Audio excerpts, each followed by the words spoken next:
Bonjour à tous et à toutes, bienvenue sur le podcast Mama Librée, un podcast qui vous inspire et vous informe sur le sujet de la naissance et vous redonne votre pouvoir, votre liberté, de la conception au postpartum.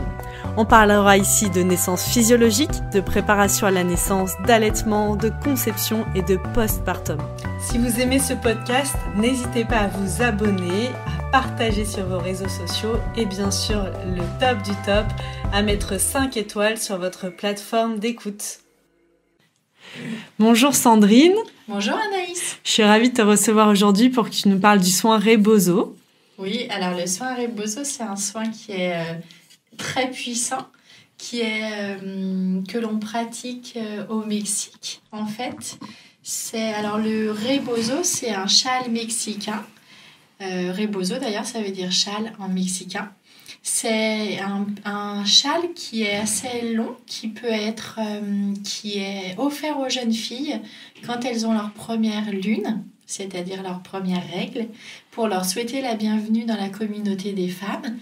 Et à partir de ce moment-là, c'est vraiment un objet du quotidien, c'est-à-dire qu'elles peuvent s'en servir pour aller faire leurs courses au marché, elles peuvent s'en servir bien sûr pour contenir le ventre quand elles ont leurs règles, elles peuvent s'en servir ensuite quand elles sont enceintes pour soulager le ventre, enfin le poids du ventre avec le bébé dedans. Ah oui, resserrer un peu le bassin aussi. Resserrer un petit peu le bassin. Elles peuvent s'en servir pour porter les courses. Enfin, c'est vraiment un objet du quotidien à partir du moment où on leur offre quand elles sont toutes jeunes filles. C'est du coup, c'est une sorte d'écharpe. Ça ressemble un peu, quand tu dis faire ses courses, je pense à un filet à provision. Bah, tu sais, un peu comme les mamas africaines. Au Mexique, c'est un peu ça. Elles travaillent beaucoup dans les champs, beaucoup sur les marchés. Et donc, c'est une écharpe qui est tissée de façon à ce que ça puisse vraiment porter des charges lourdes. Et donc, ça ne se déforme pas, ça a beaucoup de résistance. Et c'est une écharpe qui peut être longue de 2 mètres à peu près et qui est à peu près de 60 cm de large. Et c'est un soin qu'on fait à quel moment dans son parcours de femme? Donc, parce qu'on parle du soin Rebozo aujourd'hui, donc il y a l'écharpe et qui nous amène donc à ce soin. Alors, le soin Rebozo, nous, on l'appelle comme ça en France, au Mexique, parce que ça part quand même d'une tradition mexicaine, où les sages-femmes mexicaines le proposent aux femmes quand elles ont accouché, et seulement quand elles ont accouché, 3 fois, à partir du 8e jour qui suit la naissance, jusqu'au 40e jour, qui marque les relevailles, c'est-à-dire la fin du maternage proximal avec leur bébé, la fin de ce temps un peu hors du temps où elles prennent soin d'elles, elles restent souvent allongées, elles sont vraiment toutes en lien avec leur bébé. Quand tu dis on l'appelle comme ça en Occident, en France, parce qu'au Mexique, on l'appelle comment ce soin, cette pratique ? Alors, je sais pas, mais en tout cas, c'est vraiment lié au Rebozo. C'est pas tout à fait, on l'a pensé différemment en France. Donc ça, c'est vraiment rendre à César ce qui lui appartient. On sait effectivement, on a repensé cette tradition en France parce qu'on n'est pas une société très ritualisée, contrairement au Mexique. Et on l'a pensé pour accompagner les femmes dans des moments de vie très importants. Et on l'a pensé différemment que ce qui est proposé au Mexique. Au Mexique, je pense que c'est vraiment très centré sur le resserrage du bassin pour refermer le bassin quand le bébé est né. Et puis autour, il y a aussi beaucoup de décoctions de plantes, peut-être même avec le cacao, qui a une puissance médicinale très forte. C'est accompagné, tu vois, avec des plantes, avec du cacao, ça englobe tout ça. Ok, en France, donc c'est plutôt en France un rituel un peu qui marque un passage dans nos vies de femmes, quoi. Quand il y a des transitions, quand il y a des passages importants. Tu parlais au Mexique que c'était beaucoup les sages-femmes qui donnaient ce soin. En France, je sais qu'il y a d'autres... c'est plus élargi en fait. Est-ce que tout le monde peut se former à cette pratique et tout le monde peut donner un soin Rebozo ? Oui, bien sûr. Oui. Et quel type de formation est nécessaire pour... Alors, moi, j'avais trouvé que c'était super important de pouvoir être formée aussi parce qu'il y avait toute cette transmission de la culture mexicaine qui est importante parce que c'est vraiment pas notre culture et moi, je suis très honorée de pouvoir le transmettre et le partager en France, mais c'est pas ma culture, donc je trouve que c'est nécessaire de parler de la culture mexicaine pendant cette formation. Généralement, c'est une formation qui se fait sur 3 jours où on nous explique un peu la culture mexicaine et puis où on nous met en pratique en fait ce soin. Donc on vit ce soin. Alors bien sûr pas dans sa longueur réelle parce que sinon on pourrait pas toutes l'expérimenter. Mais on raccourcit les étapes, mais on vit toutes les étapes. Et toi, tu t'es formée auprès de qui, par exemple ? Moi, je me suis formée auprès de Virginie Desrobes, qui propose régulièrement des formations en France et qui va un peu de partout. Alors, elle est basée sur Rennes, mais elle va un peu de partout. Nous, moi, je l'avais fait venir sur Voiron, dans la région de Grenoble, pour pouvoir dispenser cette formation. Et puis après, il y a aussi beaucoup de transmission finalement. Tu vois, quand les femmes sont formées, il y en a aussi beaucoup qui transmettent à une personne avec qui elles aimeraient beaucoup travailler. Moi, je sais que cette formation, je l'avais faite avec Janie, qui est ma binôme actuelle. Et oui, parce que c'est un élément hyper important là, que tu abordes. Dans ce soin, on est deux personnes à s'occuper de la femme. En fait, c'est un soin vraiment qui se fait en binôme. On est 2 femmes pour s'occuper d'une autre femme. C'est assez beau aussi, donc à 4 mains. Oui, c'est toute une énergie que l'on offre à cette femme que l'on va recevoir pour vivre une étape importante dans sa vie de femme. Tu l'as évoqué tout à l'heure, Anaïs. C'est vraiment marquer un passage, en fait. Une étape, quelle que soit l'étape, souvent c'est lié à un deuil, mais pas forcément un deuil physique, mais le deuil de la maternité, le deuil de sa vie de femme à la ménopause, le deuil d'un travail, le deuil d'un lieu de vie, le deuil d'une relation. Tu vois, ça acte une sorte... Enfin, je trouve que pour l'avoir vécu, c'est comme si on actait un moment de transition, de changement. Il y a un avant, un après, comme si on renaissait notre corps aussi, une renaissance un peu. Oui. D'ailleurs, avec Janie et avec Anne, qui est aussi ma binôme, mais plutôt dans la région lyonnaise, on se le dit à chaque fois, tu vois, quand on accueille la jeune femme qui vient, enfin la jeune femme ou la femme d'un certain âge, qui vient vivre ce soin, on l'accueille, on constate son visage en fait. Et dans l'après-coup, après le soin, le visage s'est vraiment métamorphosé. Il est beaucoup plus lumineux, beaucoup plus apaisé, beaucoup plus serein. Et c'est vraiment flagrant. Et des fois, en faisant des blagues, on dit on devrait vraiment faire une photo avant et après pour que les femmes puissent voir aussi la différence. Ouais, se rendre compte. C'est tellement puissant, c'est un soin qui est tellement puissant que vraiment la métamorphose s'opère tout de suite. Et c'est un soin qui se déroule comment ? Combien de temps ça dure ? À qui ? Comment ? Déjà, est-ce qu'il y a, pour les praticiennes Rebozo, elles sont référencées quelque part ? Est-ce que, où qu'on soit en France, on peut trouver facilement... Alors, il y a souvent des annuaires qui sont liés aux formatrices.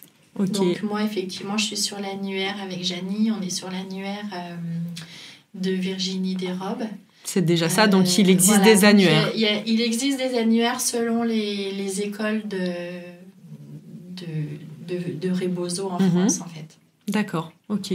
Donc ça, c'est facilement trouvable. Ensuite, après, ça peut être aussi le bouche à oreille ou...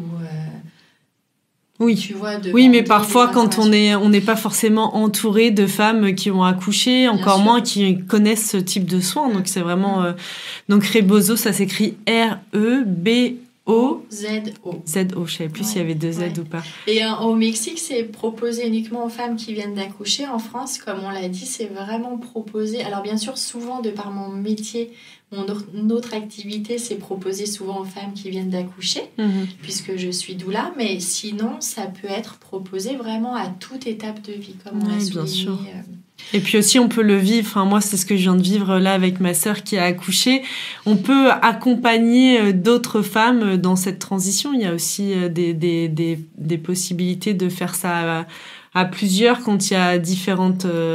Oui, après, ça dépend des pratiques de chaque praticienne, en fait. Bien sûr, comment ça s'organise. Voilà. Et le déroulement d'un soin Rebozo, donc comment ça se déroule est-ce qu'il y a des contre-indications, des prérequis? Alors non, il n'y a pas de contre-indication. Nous, on dit que le soin Rebozo est OK de le recevoir quand les femmes se sentent prêtes.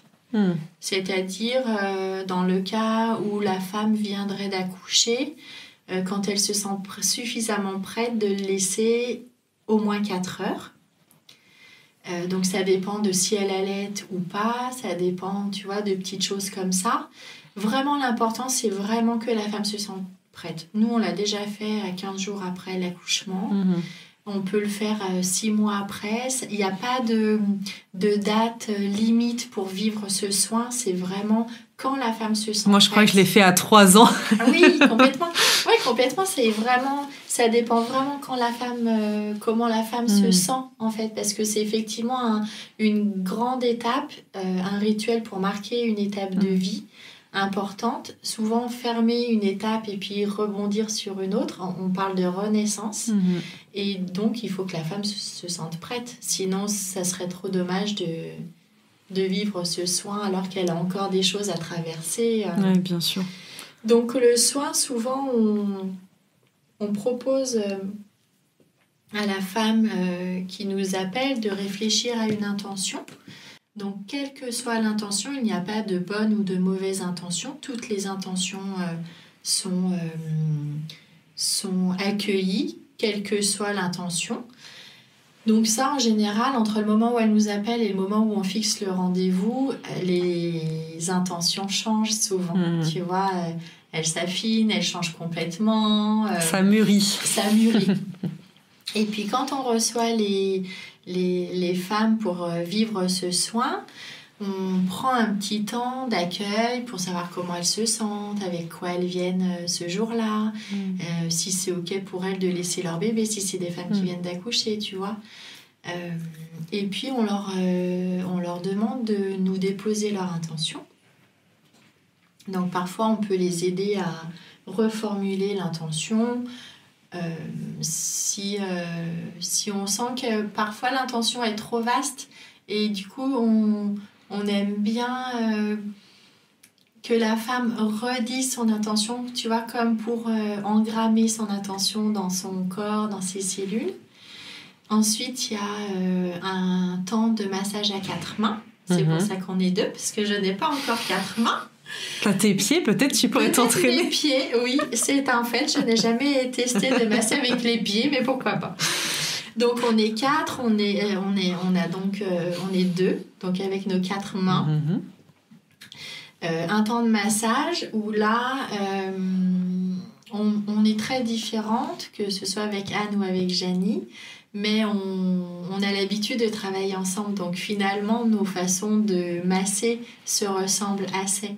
Souvent, les femmes disent on ne sait pas qui était qui, à quel endroit. C'est assez émerveillant en fait de se rendre compte de ça. C'est assez incroyable pour l'avoir vécu. Il y a vraiment cette notion de... À un moment même, on pourrait croire que c'est les 4 mains d'une même personne. C'est fou, hein? Ouais, c'est vraiment dingue, quoi. Oh là là, j'ai du mal d'en parler, ça. Mon corps revit. Donc, il y a ce temps de massage qui dure environ 1 heure. Ensuite, il y a un temps de montée en chaleur dans une tente à sudation. Alors, ça pourrait être possible dans un bain. Ça peut l'être dans une tente à sudation. Nous, on fait le choix de proposer la tente à sudation parce que pour nous, c'est très important de proposer cet espace où c'est finalement comme un ventre maternel. C'est sombre, c'est humide, c'est contenant.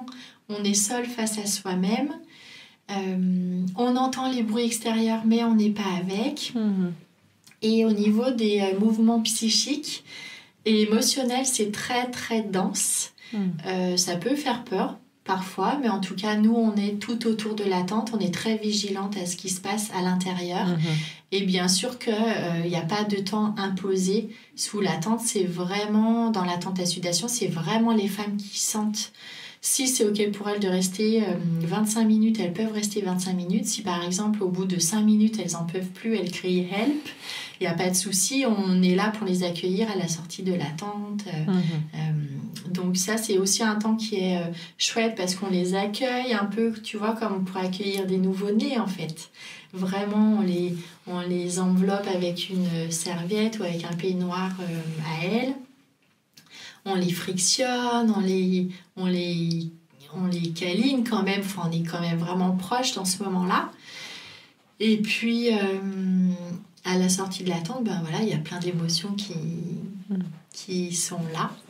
Donc, ça peut être des éclats de rire, ça peut être des larmes, ça peut être un silence, ça peut être... On est vraiment respectueuse de ces moments. Et puis ensuite, il y a un temps de repos. Donc là, alors on masse sur une table de massage parce qu'on est plus confortable. Par contre, le temps de repos, c'est un temps de repos au sol sur un matelas. Autant de temps la femme est restée dans la tente à sudation, autant de temps elle sera en phase de repos.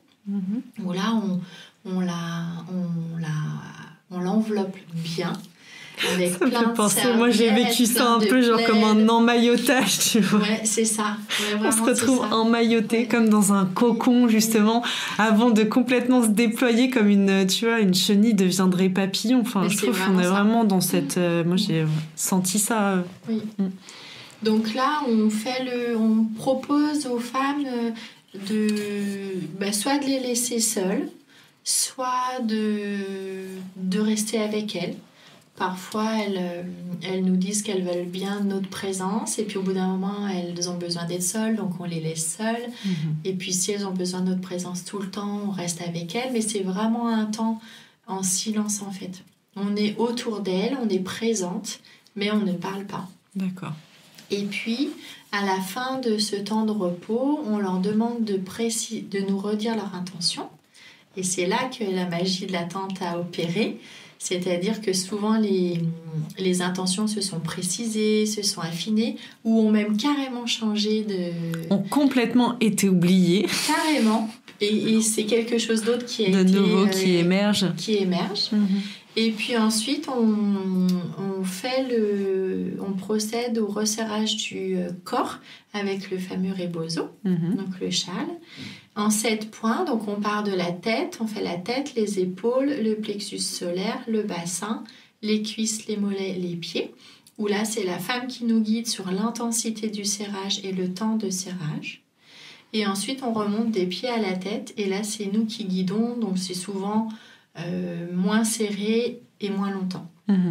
Et ensuite, on laisse à la femme le temps d'incorporer tout ça et d'intégrer. Et puis, ensuite, elle nous rejoint pour faire un petit débrief sur comment ça va, parce que finalement, c'est vraiment la femme qui est au cœur de ce soin. Et à tout moment, elle peut nous guider et nous dire, là, le massage... est-ce que vous pourriez faire plus fort ou moins vite? Le resserrage, pareil. Est-ce que vous pouvez resserrer un peu plus, desserrer? Donc, c'est vraiment la femme qui est actrice de ce soin et qui est au cœur de ce soin. Et nous, on est juste là en tant que facilitatrice, on va dire.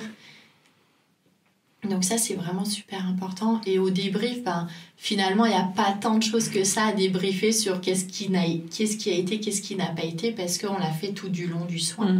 Mais par contre, on évoque, oui, vraiment les sensations qu'elles ont ressenties. Des fois, c'est tellement bouleversant qu'elles n'ont plus de mots. Tu vois, elles ne savent pas mettre de mots, elles ont besoin de temps pour intégrer, pour mettre des mots sur ce qu'elles ont vraiment vécu au plus profond d'elles-mêmes.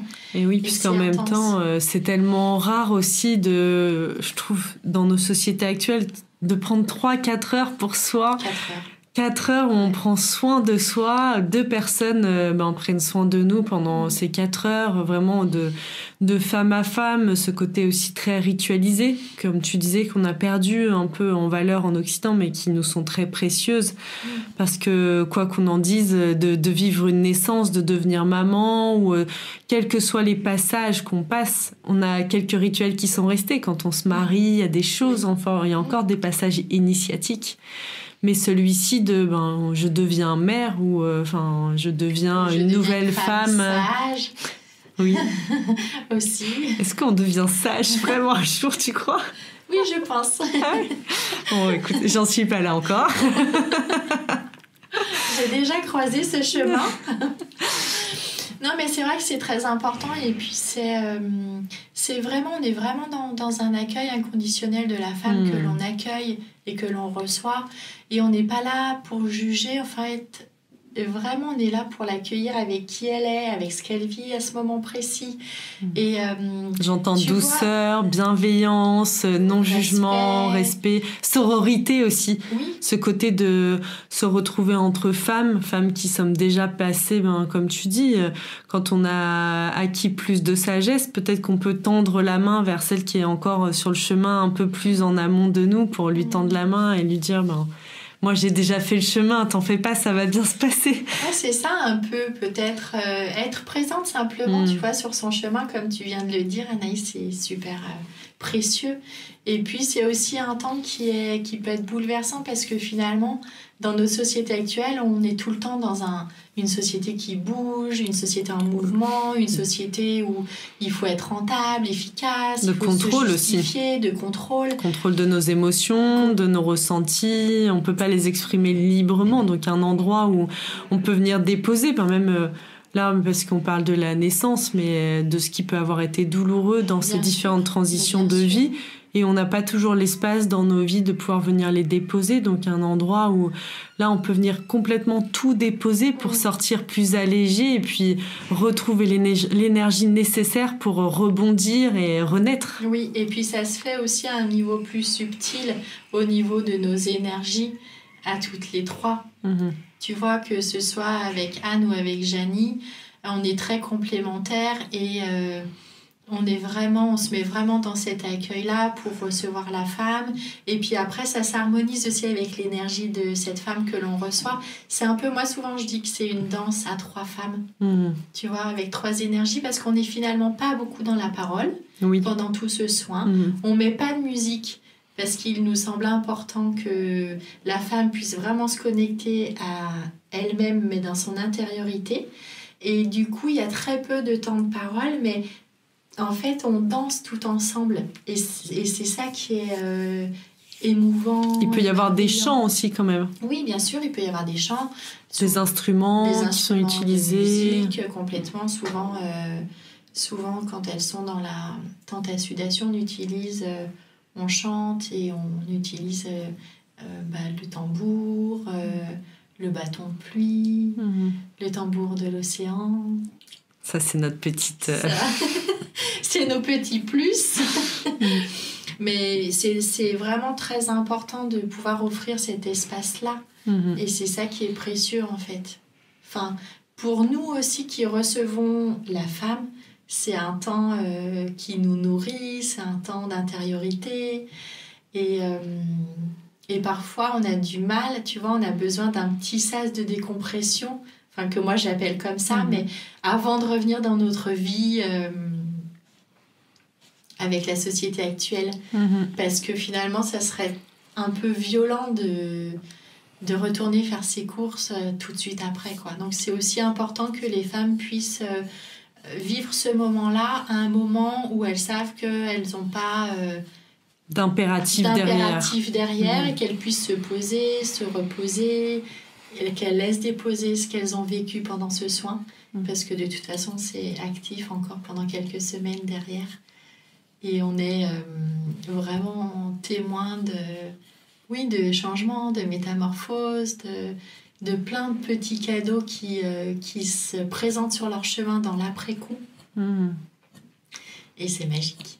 C'est magique. Je vous invite vraiment à toutes tester ce message qui est destiné aux femmes particulièrement. C'est proposé uniquement aux femmes. Alors, c'est un soin qui est exclusivement féminin. Après, effectivement, on a réfléchi à cette possibilité-là et je pense qu'effectivement, tu vois, dans des cas très précis, peut-être de maladie ou de burn-out ou de choc émotionnel aussi, tu vois, j'entends ça.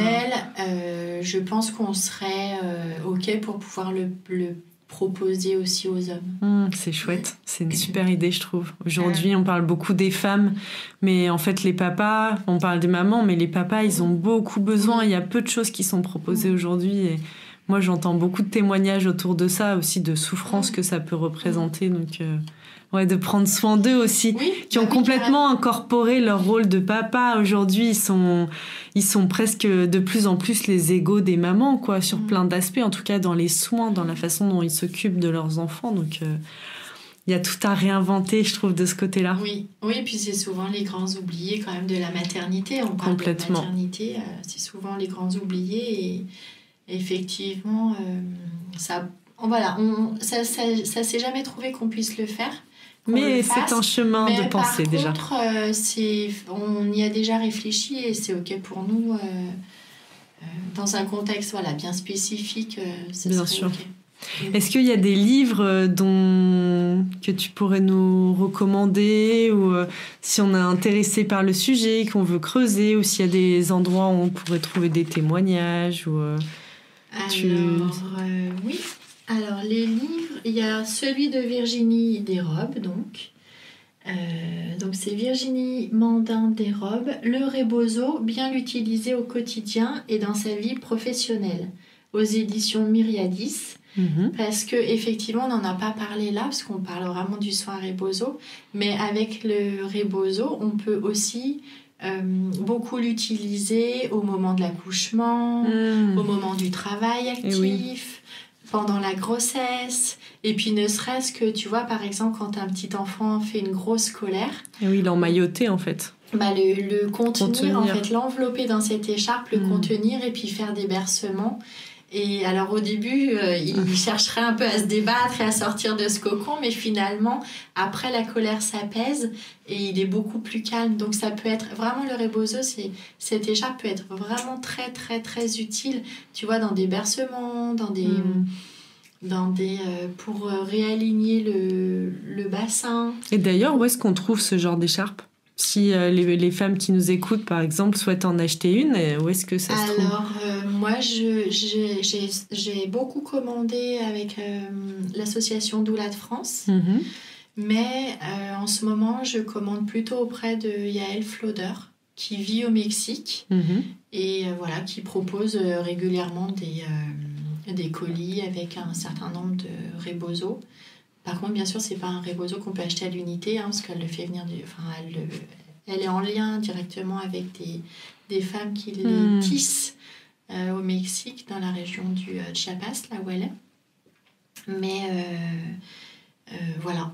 Ok, super.